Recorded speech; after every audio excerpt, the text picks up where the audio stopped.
नमस्कार, यो हो टिभी टुडे नेटवर्क सुदूरपश्चिम खबरमा स्वागत छ। म विनीता केसी। सुरु गरौं अहिलेसम्मका प्रमुख खबरबाट।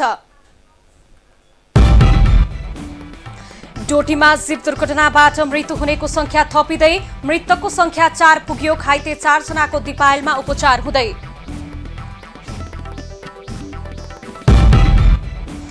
यस वर्ष सुदूरपश्चिम महोत्सव नहुने, कोरोना महामारीले महोत्सव प्रभावित, महोत्सव स्थगित भएसँगै कोरोनाले आर्थिक संकटमा परेको व्यवसायी थप निराश। शुक्लाफाटा वन्य जन्तु आरक्षण विस्तारमा विस्थापित स्थानीयको अझै व्यवस्थापन हुन सकेन।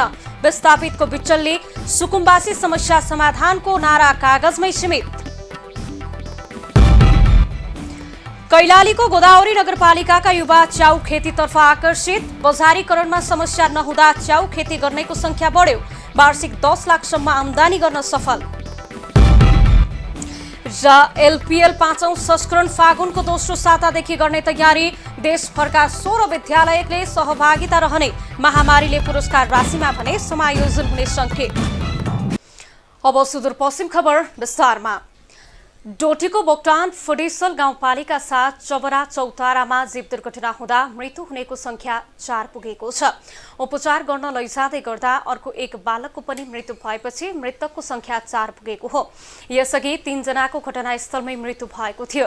दिपायलबाट चबरा चौताराका लागि हिँडेको M16550 नम्बरको महिन्द्रा जीव दुर्घटना हुँदा बोक्टान फुडिसल गाउँपालिका साथ चबरा चौताराका वडा सचिव वर्ष 28 के मन्जु त्रिपाठी, उहाँकी सासू आमा र ग्रामीण जलस्रोत व्यवस्थापन परियोजनामा कार्यरत केआई सिंह गाउँपालिका 4 का कृषि प्राविधिक हरिनारायण भट्टको घटनास्थलमै मृत्यु भएको हो। मृतक मन्जु त्रिपाठीका 4 वर्षीय छोराको उपचारका लागि दिपायल लैजाने क्रममा बाटोमा नै मृत्यु भएपछि दुर्घटनामा मृत्यु हुनेको संख्या 4 पुगेको जिल्ला प्रहरी कार्यालय डोटीले जनाएको छ। दुर्घटनामा ग्लोबल आयामी बैंकको बोक्टान शाखामा कार्यरत सुरक्षा गार्ड टीकाराम गिरी, उहाँकी श्रीमती खेमा गिरी, खत्याडी माध्यमिक विद्यालयका शिक्षक हेमन्त भट्ट र जीप चालक कैलाश बम घाइते हुनु भएको छ। जीप सडकबाट करिब 200 मिटर तल खसेको थियो।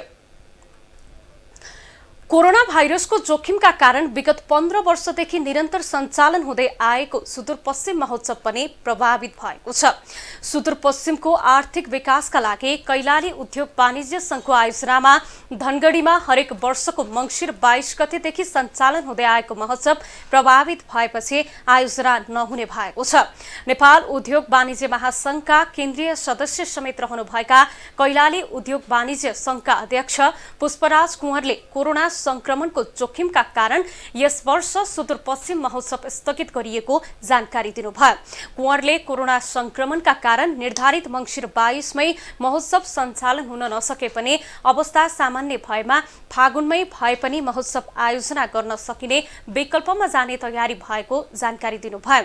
यस वर्ष भने महोत्सव नलागेपछि कोरोनाले आर्थिक संकटमा परेका व्यवसायी भने थप निराश बनेका छन्। अत्तरिया चोक अर्थात् सुदूरपश्चिम प्रदेशका सबै जिल्लाको प्रवेशद्वार। सुदूरपश्चिम जस्तै चिटिक्क हुनुपर्ने यो चोक बर्खामा हिलाम्य र हिउँदमा धुलाम्य हुने गर्दछ। जीर्ण बनेको सडक अनि बाक्लो सवारी आवागमनले धुलाम्य हुँदा यस चोकले प्रदेशको स्थायी राजधानी अत्तरियालाई गिज्याइरहेको जस्तै देखिएको छ। मोहना पुल अत्तरिया 6 लेन सडक कालोपत्रे भइसकेको छ। सीमा क्षेत्र मोहना पुलदेखि सुदूरपश्चिम प्रदेश सरकारले तोकेको प्रदेशको राजधानी अत्तरिया पुग्न निकै सहज छ। चिल्लो बाटोमा हुइकिँदै जब अत्तरिया चौराहामा पुगिन्छ तब देखिन्छ जीर्ण एवं धुलाम्य चोक, बाक्लो सवारी आवागमन अनि जीर्ण सडक। बर्खाको हिलो र हिउँदको धुलोले यस क्षेत्रमा खतरनाक दुर्घटना हुन सक्ने स्थानीयको भनाइ छ। सबै यहीँबाट हिँड्नुहुन्छ, कुनै पनि वास्ता गरिएको छैन।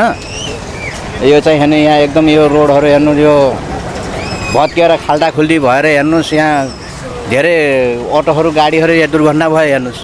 प्रदेशको राजधानी तोकिएको अत्तरिया क्षेत्र र यो चोक व्यवस्थित बनाउनु पर्ने प्रदेश सरकारको दायित्व हो, तर सरोकारवाला बेखबर छन्। प्रदेशकै मुख्य प्रवेशद्वार जीर्ण एवं थोत्रो भएको हुँदा समग्र सुदूरपश्चिमलाई नै कुरूप बनाइदिएको स्थानीय बताउँछन्। मूल गेटमा यस्तो छ भने बाहिर के हुने त होइन, हामीलाई यहाँ बस्न पनि कति गाह्रो भइरहेछ, धुवाधुलोले कोरोनाको त्यस्तै छ, अब यो धुवाधुलोले झनै गाह्रो भइरहेछ। सुदूरपश्चिमकै राजधानी एवं केन्द्र अत्तरिया चोक वर्षौंदेखि जीर्ण हुँदै गए पनि स्तरोन्नतिमा सरोकारवालाले ध्यान दिएका छैनन्। सडक स्तरोन्नति तथा जीर्णोद्धारका लागि पटक पटक स्थानीय तथा प्रदेश सरकार र सडक डिभिजन कार्यालयलाई आग्रह गर्दा सुनवाई नभएको अत्तरिया उद्योग वाणिज्य सङ्घका अध्यक्ष अशोक राज देवकोटाले बताउनुभयो। यसका लागि चाहिँ हामीले पटक पटक चाहिँ अब सडक डिभिजन कार्यालय भयो, यहाँको स्थानीय सरकार गोदावरी नगरपालिका भयो, उहाँलाई चाहिँ हामीले चाहिँ अब मौखिक रूपमा चाहिँ पहल पनि गरेका छौँ। यसलाई चाहिँ केही नभए पनि यसलाई दीर्घकालीन समस्या समाधान गर्दा सबभन्दा राम्रो होला। अत्तरिया चोक जीर्ण हुँदा एकातर्फ समग्र सुदूरपश्चिमलाई कुरूप बनाएको छ भने अर्कोतर्फ यस क्षेत्रमा दुर्घटनाको जोखिम बढाएको छ। यस्ता समस्याहरूलाई मध्यनजर गर्दै सरोकारवालाले सडक स्तरोन्नतिका लागि समयमै ध्यान पुर्याउनु आवश्यक छ।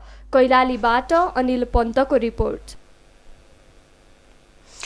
कैलालीको गोदावरी नगरपालिकाले विपद जोखिम न्यूनीकरण तथा व्यवस्थापनका लागि सरकारवालासँग छलफल गरेको छ। नगरपालिकाले आइतबार युएसआइडी तयार नेपालको सहकार्यमा स्थानीय विपद जोखिम व्यवस्थापन समिति बैठक आयोजना गर्दै जोखिम न्यूनीकरणका लागि छलफल गरेको हो। गोदावरी नगरपालिका क्षेत्र नदी नालासँग जोडिएको क्षेत्र भएकाले पनि वर्षेनी विपदका घटना हुने गरेका छन्। यो तराई पहाड तथा चुरे क्षेत्र रहेकाले पहाडी पहिरो तथा जुबानको खतरा यस्ता विपदबाट बच्न समेत आवश्यक योजना बनाइरहेको नगर प्रमुख हरिसिंह साउदले बताउनुभयो। नदीनालाहरू नदीहरू भएको कारणले गर्दा पनि त्यो ठाउँमा घरबार बिहिनु हुने र अनि मान्छेहरूलाई चाहिँ अब त्यसमा भोलि समस्या पर्ने र पहाडको चुरीसँग पनि दुईवटा जोडिएका कारणले गर्दा त्यहाँ पनि चाहिँ पहिरो जाने विभिन्न खालका समस्याहरू छन्। ती ठाउँबाट पनि कसरी तिनी उहाँहरूलाई सुरक्षित गर्न सकिन्छ ती खालको समस्या पनि हल हुनेछ र हामीले विगतमा पनि ती अगाडि बढाएका थियौँ। वडागत तरिकामा हाम्रो अहिले पनि विपदका केही सामग्रीहरू छन्। प्रत्येक महामारी, बाढी पहिरो र आगलागी जस्ता प्रकोपबाट बच्न तथा व्यवस्थापन गर्न आवश्यक रणनीति तय गर्ने नगरपालिकाले बताएको छ। सुदूरपश्चिम खबरमा पालो छोटो विश्रामको।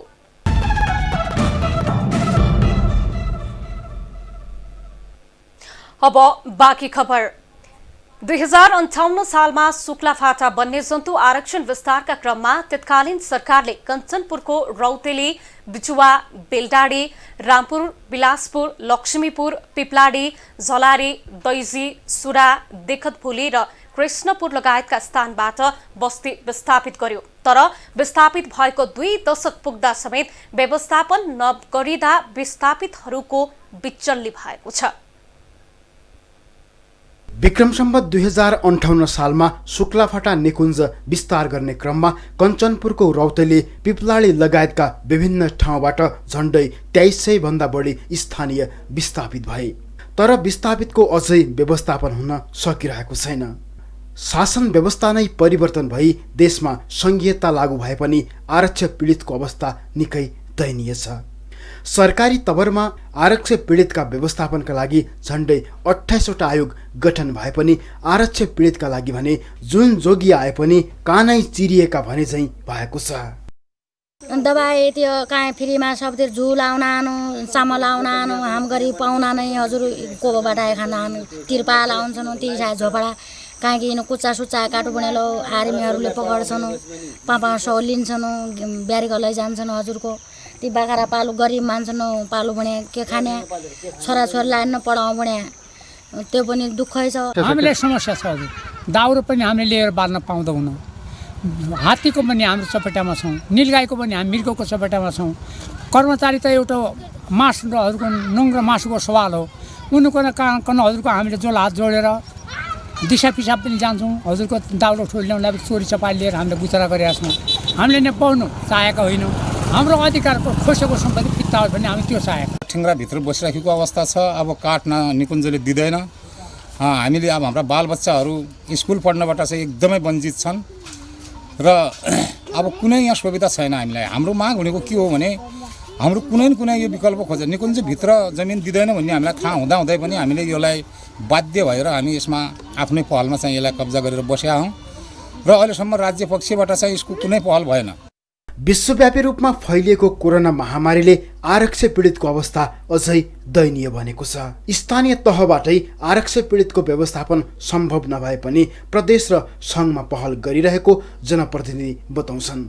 अब यो पालिकाको लेयरले तपाईँको हामीले गरेर निर्णय गरेर पनि हुँदैन। हामीले यहाँका समस्याहरू सङ्घ र प्रदेशमा यहाँका समस्याहरू पहिचान गरेर जो निर्णायक ठाउँमा छन् सङ्घीय सरकार र प्रदेश सरकार, हामी दुईटै सरकारलाई पटक पटक यी मुद्दाहरू हामीले उठान गरेर सम्बोधनको लागि हामीले मागहरू अगाडि बढाइरहेका छौँ। यता निकुञ्ज कार्यालयले भने ढक्का शिविरको पुरै बस्ती निकुञ्जको कोर एरियाभित्र पर्ने जनाएको छ। लामो समयदेखि उक्त बस्तीको व्यवस्थापन नहुँदा निकुञ्जको जैविक विविधतामा पनि चुनौती आइरहेको निकुञ्जले जनाएको छ। कोर एरियामै स्थानीय बासिन्दाहरू बस्दाखेरि निकुञ्जलाई आफ्नो जैविक विविधता संरक्षणमा चुनौतीहरू आउने गर्छ र अर्को पक्ष हेर्दाखेरि जुन निकुञ्ज क्षेत्र भनिसकेपछि जीवजन्तुको घनत्व बढी नै हुन्छ र बढी भइसकेपछि कोर एरियामै एक किसिमको बासिन्दाहरूको बसोबास हुने भइसकेपछि हाम्रो त्यो दुईटा मानव र वन्यजन्तु बिचको द्वन्द्वहरू चाहिँ तीव्र देखिन्छ। निर्वाचनको बेला लोकप्रिय बन्ने सुकुम्बासी समस्या समाधानको नारा कागजमै सीमित छन्। सरकार समृद्ध नेपाल सुखी नेपालको नारा लगाउँछ तर आफ्नै नागरिकलाई घाँस बास र कपाससम्मको व्यवस्था गर्न सकिरहेको छैन। आफ्नै देशमा शरणार्थी जस्तो बनिरहेका आरक्षी पीडितको गुनासो छ। यसतर्फ गम्भीरताका साथ ध्यान दिने कि? कञ्चनपुरबाट चन्द्रकान्त जोशीको रिपोर्ट। डडेलधुरामा पसले पछि एलपी ग्यासको फरक मूल्य लिने गरेको पाइएको छ। यहाँका ग्यास डिलरले एक मूल्य तथा सब डिलरले अर्को मूल्य लिई ग्यास बिक्री वितरण गर्न थालेको उपभोक्ताले गुनासो गरेका छन्। पसले पछि ग्यासको फरक मूल्य लिन थालिएपछि उपभोक्ता मर्कामा परेका छन्। जिल्लाको बागबजार, तुफान डाँडा, कृतिपुर, विद्युत रोड र पोखरा बजारमा खाना पकाउने एलपी ग्यासको मूल्य फरक रहेको स्थानीयले गुनासो गरेका छन्। ग्यास डिलरले जिल्लामा पाइने सैपाल, भेरी, मनोकामना तथा रेडियन्ट ग्यास थोकमा बिक्री गर्दा 1375 लिने गरेका छन्। यस्तै फुटकरमा बिक्री गर्दा उनीहरूले 1475 तथा 1500 सम्म लिने गरेका छन्। तर उपभोक्ताले सोही ग्यास सब डिलरबाट किन्दा 1550 सम्म तिर्न परेको स्थानीयको गुनासो छ। सुदूरपश्चिममा बढ्दो बाल मृत्युदरलाई ध्यान राख्दै सुदूरपश्चिमका नर्सहरूलाई तालिम दिन सुरु गरिएको छ। क्षेत्रीय स्वास्थ्य निर्देशनालय, महाकाली अस्पताल र स्वास्थ्य तालिम केन्द्र धनगढीको संयुक्त आयोजनामा सुदूरपश्चिमका नर्सहरूलाई तालिम प्रदान गरिएको हो। सुदूरपश्चिमका नर्सहरूलाई दिने यो तालिमले सुदूरपश्चिममा हुने बाल मृत्युदरसँगै मातृ मृत्युदर पनि कम हुने अपेक्षा गरिएको छ। सुदूरपश्चिममा बढ्दो बाल मृत्यु दरलाई ध्यानमा राख्दै सुदूरपश्चिमका नर्सहरूलाई तालिम दिन सुरु गरिएको छ। सुदूरपश्चिम क्षेत्रीय स्वास्थ्य निर्देशनालय, महाकाली अस्पताल कञ्चनपुर र स्वास्थ्य तालिम केन्द्र धनगढीको संयुक्त आयोजनामा महाकाली अस्पतालमा सुदूरपश्चिमका नर्सहरूका लागि तालिम आयोजना गरिएको छ। यस तालिमले बाल मृत्यु दरसँगै मातृ मृत्यु दरमा कमी आउने विश्वास गरिएको छ। सुदूरपश्चिम स्वास्थ्य निर्देशनालयका निर्देशक डाक्टर गुणराज अवस्थीले बाल मृत्यु दर र मातृ मृत्यु दर घटाउन यस प्रकारको तालिमको आयोजना गरेको बताउनुभयो। जस्तै हाम्रो सरकारले पनि आमा र नयाँ जन्मेको बच्चाको मृत्युदर घटाउनै पर्छ। गर्भावस्था भने यस्तो अवस्था हो 1 लाख जीवितमा चाहिने 3 जना जति महिला मर्छन् अमेरिका, नर्वे, फिनल्यान्ड जस्तो देशमा पनि। तर हामी कहाँ धेरै मर्थ्यौँ। यो कार्यक्रमहरू सुरु भइसकेपछि मातृ मृत्युदर र नयाँ जन्म बच्चाको मृत्युदर धेरै घट्छ। भीमदत्त नगरपालिकाका नगर प्रमुख सुरेन्द्र विष्टले मानव जीवन बचाउनु पहिलो प्राथमिकता भएका कारण नगरपालिकाले स्वास्थ्य क्षेत्रलाई प्राथमिकतामा राखेको बताउनु भएको छ। जानुपर्ने यहाँ चाहिँ डायग्नोसिस मिसन थिएन। त्यो जिन्दगी जोगाउनका निम्ति हामीले कति प्रयत्न गरेका छौँ। त्यति बेला प्रमुख जिल्ला अधिकारी हाम्रो सुरक्षासँग जुन कोअर्डिनेसनबाट जुन जिन्दगी हामीले जोगाउन सफल भयौँ। त्यस कारण कहिलेकाहीँ पूर्वाधारका कुराहरू हुन्छन्, पूर्वाधार काम गर्नु जरुरी छ। तर कहिलेकाहीँ विकास चाहिँ पूर्वाधार बाटो घाटो पुलो आदि इत्यादि यसो सडक चिल्लो भयो भने गजबै काम गरिरहेको छ भने मूल्याङ्कन हुन्छ। त्यो विषय भने दिगो विकासको विश्वास गर्नु पऱ्यो। हामी दिगो विकासमा विश्वास गर्छौँ। यस्तै सुदूरपश्चिम प्रदेश सभाका सदस्य लाल बहादुर खड्काले स्वास्थ्य क्षेत्रलाई अझ प्रभावकारी बनाउन आफूहरू लागि परेको बताउनु भएको छ। हामी स्वास्थ्यको क्षेत्रमा जुन खालको हाम्रो मेन पावर छ, अरू कुराहरू छ, तमाम खालका अभावहरू छन्, त्यसका बावजुद पनि केही न केही गर्ने प्रयत्नका साथ सबै लागिरहेछौँ र यसको मूल परिचालन फेरि स्थानीय तहले नै गर्नुपर्ने भावनाले हाम्रो समन्वयलाई त्यहाँ पनि बढी व्यवस्थित गर्नुपर्छ। महाकाली अस्पताल व्यवस्थापन समितिका अध्यक्ष कृष्ण दत्त जोशीले तालिमले सेवा प्रभावकारी हुने भन्दै स्वास्थ्य क्षेत्रलाई उपकरण सहित व्यवस्थित बनाउँदै लैजानु पर्नेमा जोड दिनु भएको छ। र आज यो जुन चाहिँ विभिन्न जिल्लाबाट यहाँ आएर यो जुन ट्रेनिङ लिन आउनुभएको छ, उहाँले यो अस्पतालको बारेमा पनि मनन गर्नुहुन्छ र त्यो ट्रेनिङ लिएर पनि आफ्नो स्थलमा गएर जो अहिले कुरा गरे जुन सेवाको भावना छ, यो हामीले धेरै भनिरहनु परेन। मुख्य कुरा त यही नै हो, यही बेस नै हो, स्वास्थ्यको बेस जुन चाहिँ सेवाको दृष्टिकोणबाट अगाडि जान्छ र मृतक आत्मालाई चाहिँ जीवित गर्न आउने कुराहरू हुन्छ। तालिममा सुदूरपश्चिमका पहाडी जिल्ला लगायत अधिकांश पालिकाका नर्सहरूको सहभागिता रहेको थियो। स्वास्थ्य उपचारको अग्रपंक्तिमा नर्सहरू हुने गरेका कारण उनीहरूलाई दक्ष बनाउन तालिमको आयोजना गरिएको स्वास्थ्य निर्देशनालयले जनाएको छ। टिभी टुडे एचडी टेलिभिजनका लागि कञ्चनपुरबाट राजेन्द्र विष्टको रिपोर्ट। सुदूरपश्चिम खबरमा फेरि छोटो विश्राम।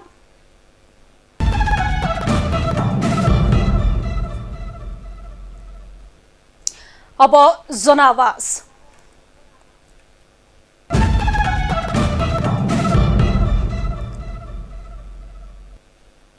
सरकारले पर्यटकीय क्षेत्र प्रबन्धनका लागि वर्षेनी अरबौं रुपैयाँ खर्च गरिरहेको छ, तर अपेक्षा गरे अनुसार देशका पर्यटकीय क्षेत्रमा अपेक्षाकृत रूपमा पर्यटन भित्र्याउन सकिरहेको छैन।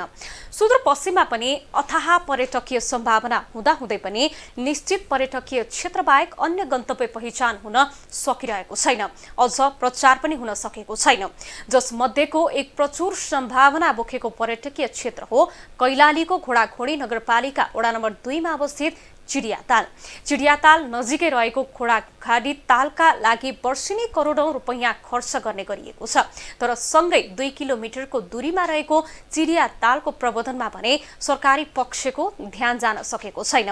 आज हामीले चिडियातालको पर्यटकीय सम्भावना ओझेल पर्नुको कारण र चिडियातालको पर्यटकीय सम्भावनाको विषयमा केन्द्रित रहेर स्थानीयलाई सोधेका छौं। यहाँदेखि चिडियातालसम्म पुग्ने बाटो राम्रो बनाउनु पर्यो हैन, व्यवस्था गर्नु पर्यो।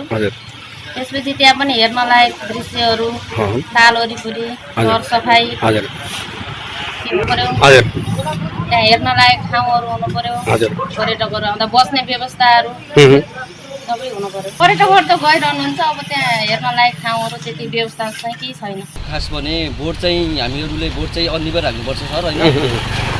जति बोर्ड राख्यो त्यति राम्रो सर होइन। घोडावडी जस्तो व्यवस्था बनिरहेछ त्यस्तो चिरताल पनि त्यति बनोस्, सबैको खुसी होस् होइन सर। अनि जति राम्रो अब त्यति राम्रो गर्यो, चिरताल पनि बनोस्, ढुङ्गा सुङ्गाको अब बोर्ड सोर्ड के छ एन त्यहाँ होइन सब बनोस्। जस्तै पर्यटक आन्तरिक पर्यटकहरू जान्छ घुम्नलाई, उनीहरूलाई बस्नलाई केही न केही उचित व्यवस्था हुनु पर्यो। त्यहाँ अब ठाउँ ठाउँमा बनाउनु पर्यो, 2-4वटा ठाउँ यसो हेरेर ठाउँ हेरेर, अनि खानेपानीको व्यवस्था गर्नु पर्यो। अनि त्यसपछि त्यहाँ अरू के हुन्छ, अब स्रोत साधनहरू जाने त्यहाँ पार्किङ एरिया बनाउनु पर्यो, सबै कुरा बनाइदिनु पर्यो। त्यसपछि अनि बोर्डहरूको व्यवस्था होइन, अब ठाउँ ठाउँमा हाम्रो यस्तो छ, यहाँ चिडियाताल पर्यटकीय स्थल भनेर बोर्ड मात्रै राखिया छ, अरू त केही पनि छैन व्यवस्था भनेको हो। त्यो सबै एरिया गर्यो भने चाहिँ अनि त्यही अनुसार हाम्रो पर्यटकहरू पनि आउने भयो हजुरको होइन, सबैले थाहा पाउने भयो। मेन स्थानीय तहको अब हेरिदिनु पर्ने हो, उहाँहरूले अब सोच्नु पर्ने हो हाम्रो ठाउँमा यति छ, विकास हुने ठाउँ छ हजुर, भोलि बिहान पर्यटक ल्याउनु पर्ने हो, अब हाम्रै लागि हो भनेर सोच्नु पर्ने हो। अब उहाँहरूले त्यो सोच्नु भएको छैन, अब आउँछ बजेट अनि उहाँहरूले आफ्नै पकेटको लागि मात्रै युज गर्नु भएको छ। अब आर्थिक खबर।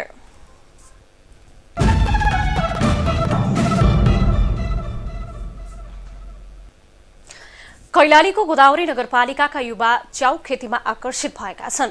व्यावसायिक रूपमा च्याउ खेती गरेर युवाहरू मनज्ञ आमदानी समेत गर्न थालेका छन्। करिब 8-10 हजार लगानीबाट च्याउ खेती सुरुवात गरेका गोदावरी नगरपालिका 3 का दिल्लीराज जोशीले अहिले लाखौंको लगानी गरेर विभिन्न थरीका च्याउ उत्पादन गरिरहनु भएको छ। च्याउको बजारीकरणमा कुनै समस्या नरहेकाले वार्षिक 8 देखि 10 लाखसम्म आमदानी हुने गरेको उहाँको भनाइ छ। अन्य काममा भन्दा कम लगानी र घरमै बसेर गर्न सकिने भएकाले च्याउ खेती रोजेको उहाँको भनाइ छ। उत्पादित च्याउ अत्तरिया, गुलेरिया, महेन्द्रनगर र धनगढीसम्म जाने गरेको छ। कामका लागि युवाहरू विभिन्न ठाउँ भौतारिनु भन्दा यसरी व्यवसायी थलोमा यही राम्रो काम गर्न सकिने, कमाई गर्न सकिने, रोजगारी भयौं भनी धेरै युवाहरू भारत तथा विदेश जान नपर्ने उहाँको तर्क छ। जिल्ला समन्वय समिति कैलालीका संयोजक तथा समाजसेवी सूर्यबहादुर थापाले समृद्ध समाज निर्माणमा सहकारीको भूमिका महत्वपूर्ण हुने बताउनु भएको छ। कैलालीको लम्की चुहा नगरपालिका 1 लम्कीमा रहेको नवोदय बचत तथा ऋण सहकारी संस्थाको 19औं वार्षिक साधारण सभामा थापाले सो कुरा बताउनु भएको हो। उहाँले सहकारीले आर्थिक कारोबारको माध्यमबाट सामाजिक उत्थान गरी व्यक्तिलाई सुखी र समृद्ध राष्ट्रलाई समृद्ध बनाउनेमा धारणा राख्नुभयो। सबै सहकारीका सदस्यहरूलाई सबै भिडियोहरूलाई ठकेर सहकारीले कमाएर मात्रै भनेको कुरा होइन, तर त्योभन्दा पनि सहकारीले कति सेवा गर्यो, कति निम्न आयोगका मान्छेहरूको सहयोग गर्यो, कतिको साथी बन्यो, त्यो प्रमुख कुरा हो। त्यसका लागि तपाईँहरू गर्नुहोस्, हाम्रो पूर्ण रूपमा हाम्रो सहयोग।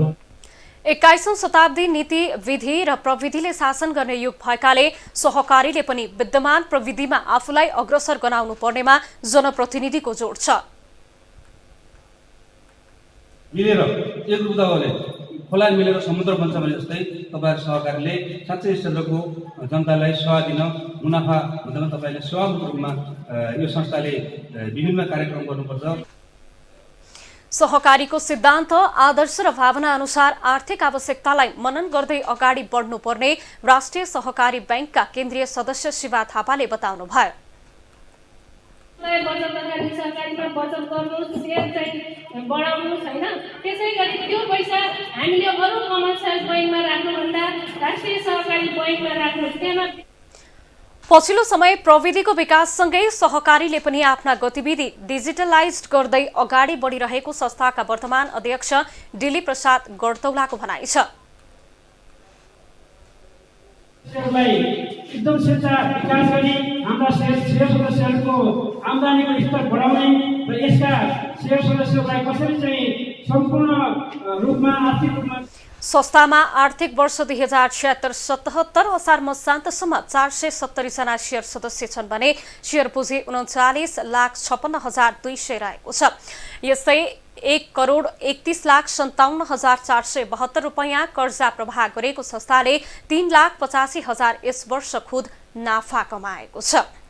अब खेल खबर।